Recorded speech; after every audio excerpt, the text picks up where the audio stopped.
Hello everybody and welcome to Sin City Living. My name is Jason. I'll be bringing you today's episode. As always, please hit the like and subscribe buttons. We have a ton of content coming out for you guys every single day. Don't want to miss a single thing. Don't forget to tune in on Thursdays at 6 o'clock for our premiere video with live chat. Chance to chat with us and give us any suggestions or ideas for videos. We got a bunch today. Or just generally ask us any questions you may have or just BS with us. You know, we definitely like to interact and talk to you guys. And we also have a second one that we'll do on Tuesdays, probably at 4:30. That one I will attempt to make. I haven't missed one yet. Thursday one, I will always be in on that one. And definitely want to give a shout out of appreciation to Wes and anybody else that's given us a tip on these things. On the live chats, it's just going to go towards getting us the equipment that much faster for the live streams we want to do in 6 to 12 weeks with our fan-included craps tournaments. The live streams, we're really excited to be able to do that for you guys. Really looking forward to doing that. And otherwise, please remember to email us with any strategies or questions you may have. We love shooting these videos for you guys, and that's exactly what I'm doing today. This is coming off of an email that was sent to us. It's an interesting strategy. I'm definitely going to discuss it a little bit. This strategy supposedly is more designed for lower exposure while theoretically getting you more comps, getting you a higher average bet. Unfortunately, it's got some false premises based into it, but let's look at it. So it's going to start with a $30 don't pass. This right here is, of course, your most dangerous spot. I've seen don't pass players get absolutely annihilated on a come-out roll. I've had 10-minute come-out rolls. And that has 3 ways to win and 8 ways to lose. So if you have a very long come-out roll, that's going to just take a beating between the 7s and the 11s that could come out. The occasional 2 or 3 that wins is going to be overshadowed by the 11s and 7s that just crush it. So that is a danger point for the don't pass. Not saying don't pass is a bad bet, because it's really not. Once you get past the come-out roll, you're the favorite. Once you have a point marked, a don't pass is always favored. The odds are always with you. So what is this strategy going to do once we get a point? Let's look at the 8. Let's say a point marked is the 8. Now, they're not going to do a lay. They're not going to do anything except $30 don't come. Now, at this point, the way they're looking at it is that if a 7 rolls, this loses, but this wins, so it's a wash. If a 2 or 3 rolls, this wins. Now, if an 11 rolls, this will lose. Right? So there's one out of the 36 possible combinations where you will win money, and anything else, then you've got your 2 ways for a 3 to win, 2 ways for an 11 to lose. So those kind of wash right there. If a 7 comes, you just a push.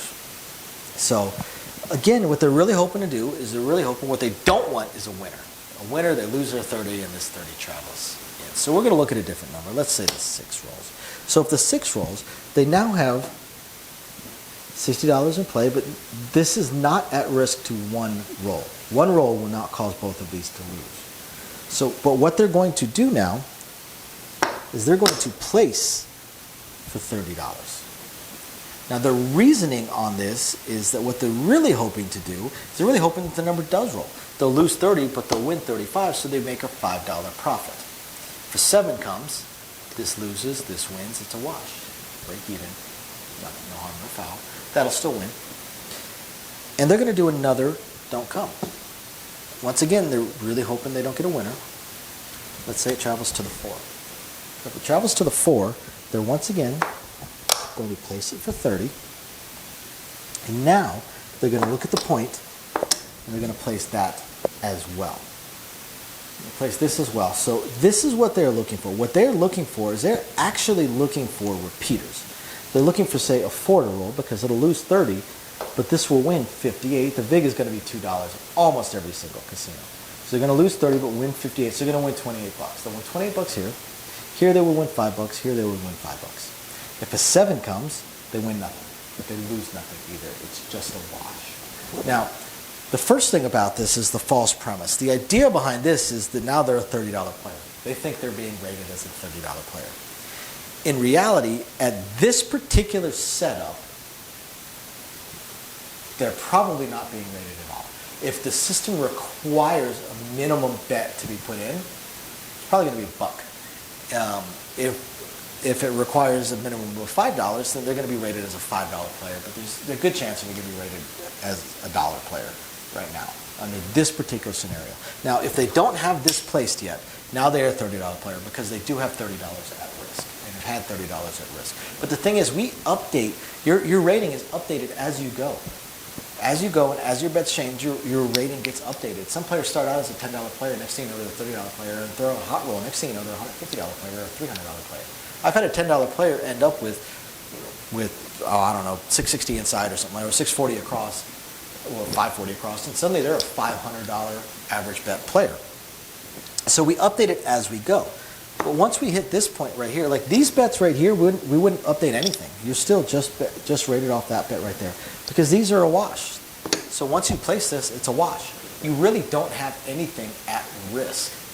You're not actually betting anything, so you're not going to be rated as a $30 player if you do this strategy. That's the first thing I want to throw out there is that that's a false premise. You're based off of what you have at risk. Here, you don't have anything at risk really. Winners, you're going to make a little bit of money. Sevens, you're going to push. Like you're not really gambling at this point. You're gambling on our initial come-out roll.